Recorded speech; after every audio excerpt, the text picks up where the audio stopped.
Ep.13, right?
up, everybody? Welcome to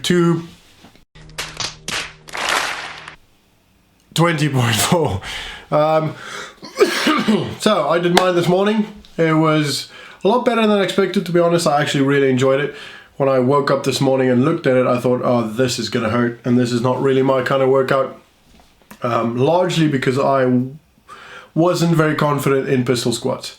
I could do them, but my left ankle mobility is pretty terrible, so I was slightly worried that I might have some trouble with that. So, started the workout, as you would have seen, with my lifters on.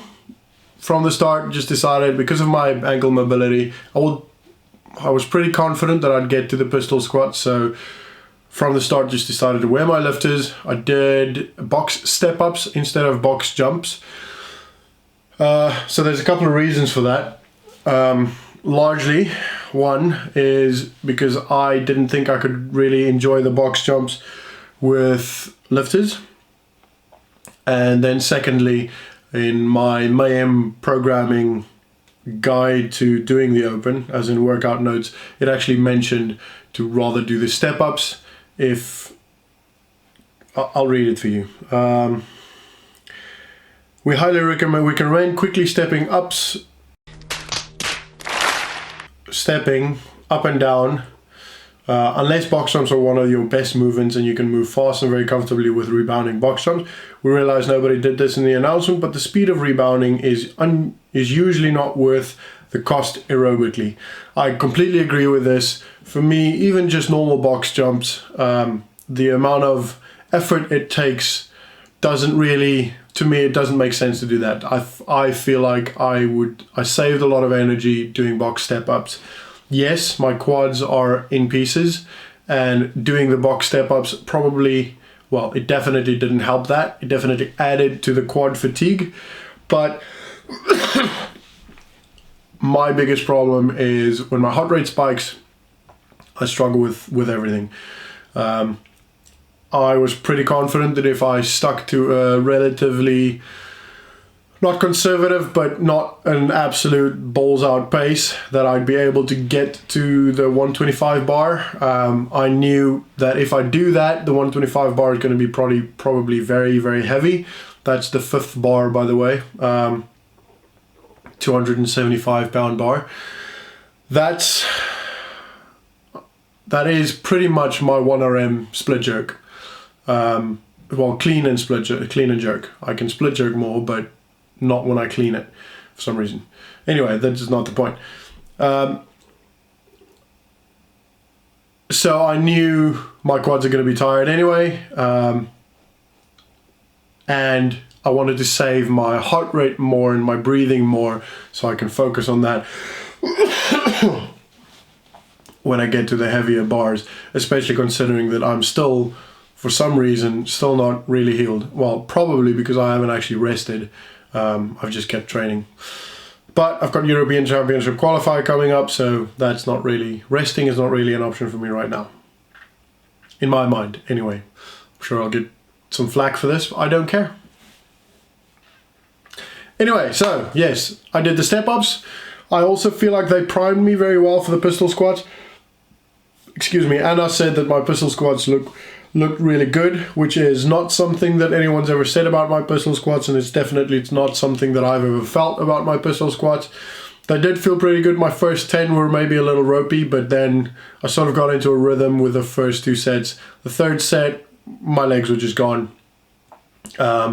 And I was trying to not use too much energy because I knew the next thing is going to be the 125 or 275 pound bar.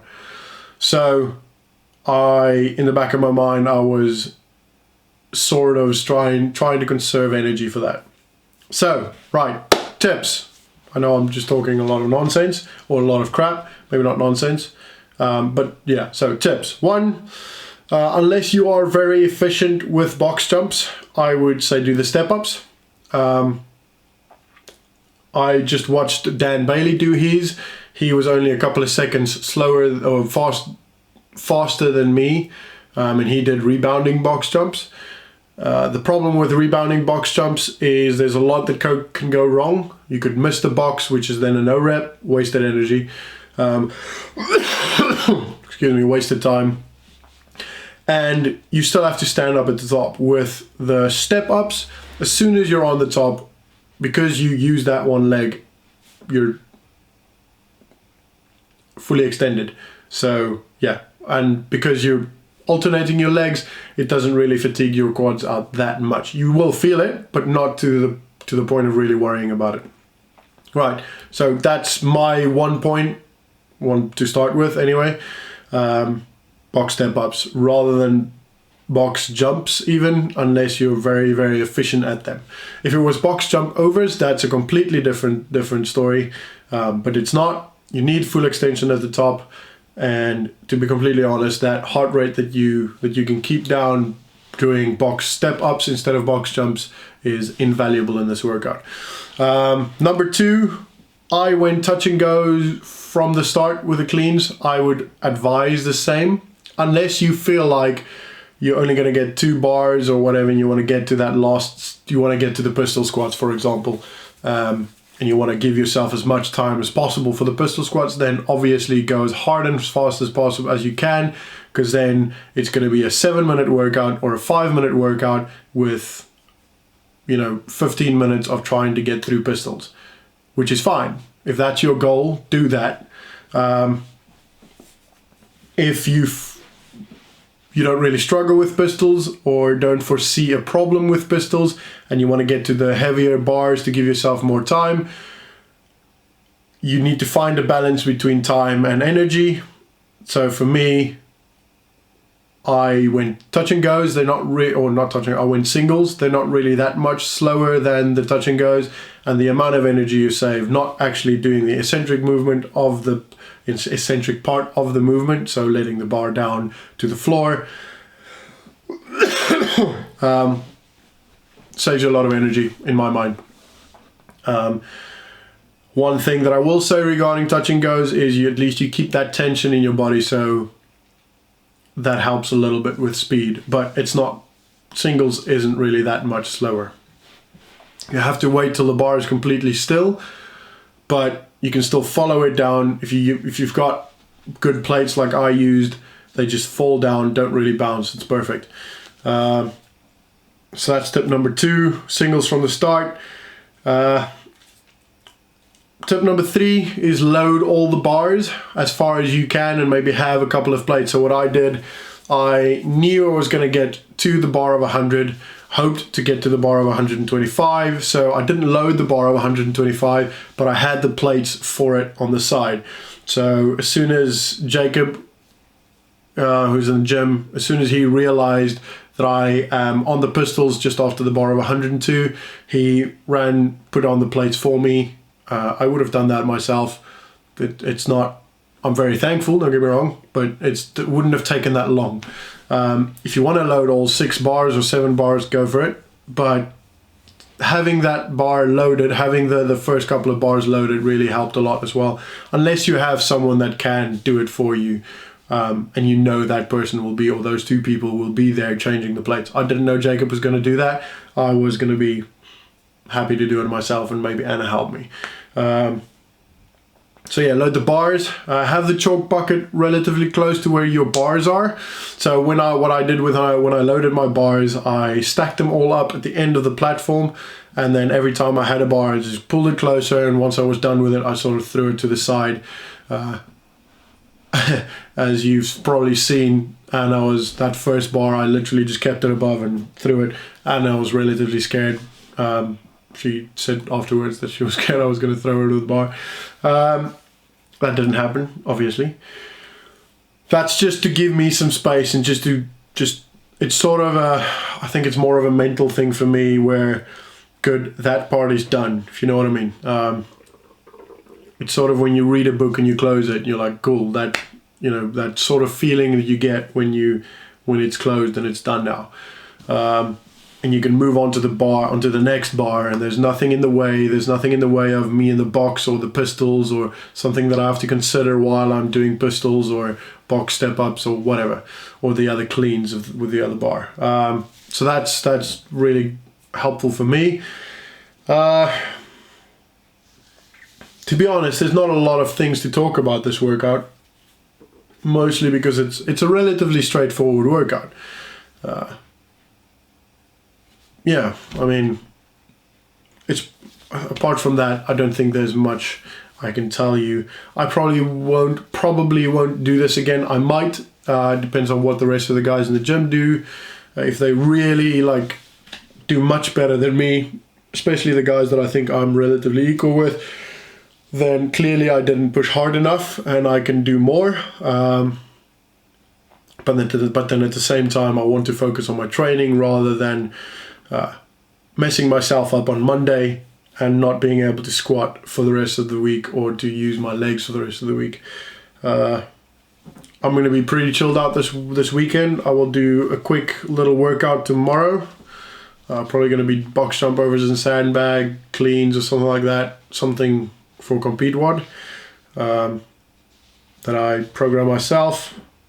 But yeah, nothing insane, just something in the garage because I'm on duty tomorrow, so I can't actually go to the gym. You don't care. That doesn't make any difference. It's not why you're here. But I said it. You know it. Tough. Right, so I hope this helps. If it does, if you've enjoyed these tip videos, please let me know in the comments. Subscribe if you've not yet. If you're new here, like the video and share it with your friends and your family and anyone that you think could benefit from it, anyone that you think are doing the open. Tell everyone at your box about it, and yeah, good luck with this one. Don't be apprehensive too much. It doesn't hurt as much in the workout as it looks like it will. Like, I thought it was going to kill me in the workout. It wasn't really that bad. It was bad, don't get me wrong. Don't think I lied to you. It does suck, but not nearly as much as the first open workout, for example. So yeah, you'll be all right. Enjoy it. It is a cool workout. It's a lot of fun. And let me know how you get on.